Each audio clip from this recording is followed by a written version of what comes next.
I wish I watched a video like this when I was a student, and it would have saved me hundreds, if not thousands of pounds.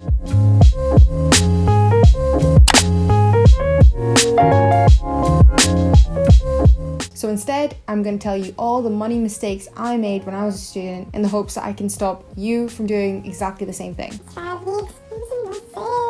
Hi guys, welcome back to my channel. So today I have got another personal finance video for you, and I am spilling the tea on all the stupid stuff I did at uni related to money. Now, I've rounded these up into 10 mistakes, and these are just things that I really wish I could go back and correct. Number 1, I did not budget. Now, I had a consistent part-time job throughout my time at uni, and if I had just tracked what I was spending and versus what I was earning, I would have at least been able to put some money away and avoid dipping into my overdraft every single month. Number 2, I did not plan for any large yearly expenses through the year, including insurance and holidays. This could also be things like events during the course of the academic year. Sometimes this could be like a ball. They could be quite expensive because of the tickets, the dresses or suits you might have to get, and it's also a result of not budgeting. Not budgeting, not planning led to dipping into my arranged overdraft every single month, and also not having the freedom to take some time off work. I was constantly having to work to earn the money to be able to pay off these large things that I was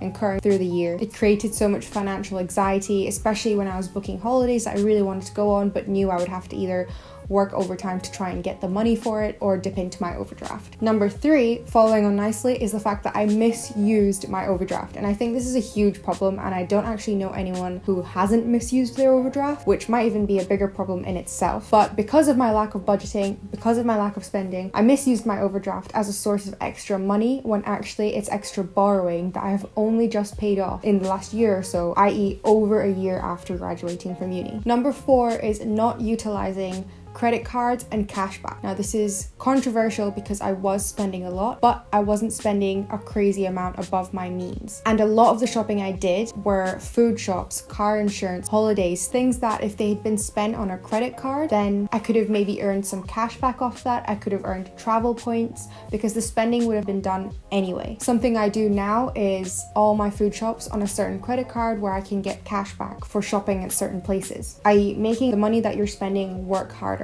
Number 5 is not investing, and this also comes along with the fact that I didn't kind of educate myself on the world of personal finance.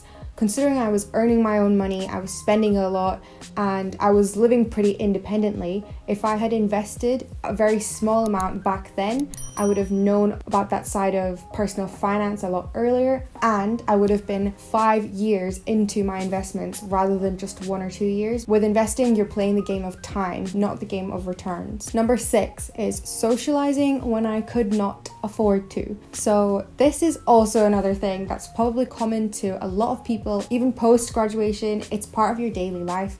If you can't afford to go to a restaurant twice a week, to go to a bar a couple times a week, then you shouldn't really be doing it. You're not really missing out on anything because most of the time you can't even remember the nights out. Also, the ability to say no to things is almost like an exercise in itself. Going out twice a week compared to 5 times a week does not make you less cool than everyone else. Number 7 is buying things because they were cheap or buying things in the sale just because I was a student.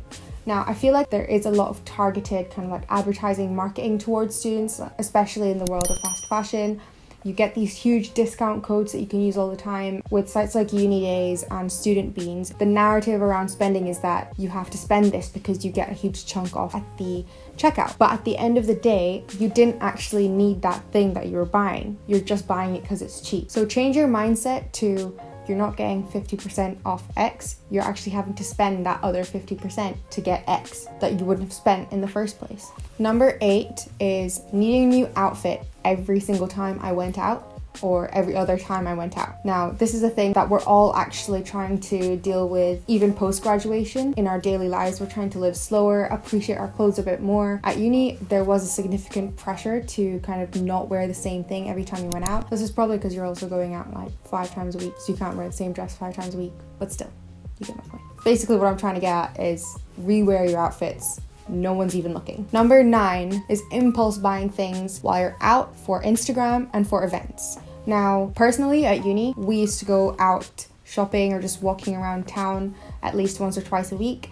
And those trips would often end up in you walking into a really cool shop or ending up in Topshop, Zara, and buying things that you didn't need to buy, that you're only buying because you're kind of bored and you're walking around with your friends and it's sunny. This also applies to food. When you're out and about, you're more likely to actually eat out and spend, again, more money. This is literally another case of just really bad unplanned spending and not budgeting your money. If you had a budget for days out, for shopping, and you had allocated a certain amount of anything that you're earning or any of your maintenance loan towards that amount, you'd know exactly how much you could spend and you wouldn't end up overspending or impulse buying things because you knew how much you had sitting in your bank account. And number 10 for me was always being the host. I feel like this was a little bit of a me problem, but I wanted to talk about it because I still struggle with not doing this and actually being the host, having a lot of people come to your house or flat for a dinner and end up buying things for like a 3-course meal, snacks, drinks, and all this stuff. It was definitely a me problem, but I was feeding families on a student budget. So those are my money mistakes that I made while I was a student at uni, earning, working for the money I was earning, but not really putting that money to good use and wasting quite a lot of it. So if you're just getting ready to go to uni or you've just got a part-time job, hopefully that's highlighted a couple of things that you should really try not to do and will help you leave uni in a much better position, a much more educated position than you went in. I'm gonna pop this video into a personal finance playlist on my channel, so be sure to check out the other videos that I've got on there because I've got a lot more tips related to personal finance, and I'll link that on either side here. Again, I don't know which side I'm probably gonna end up linking it on, but there you go. Thanks for watching this video, guys, and I'll see you next week. Bye!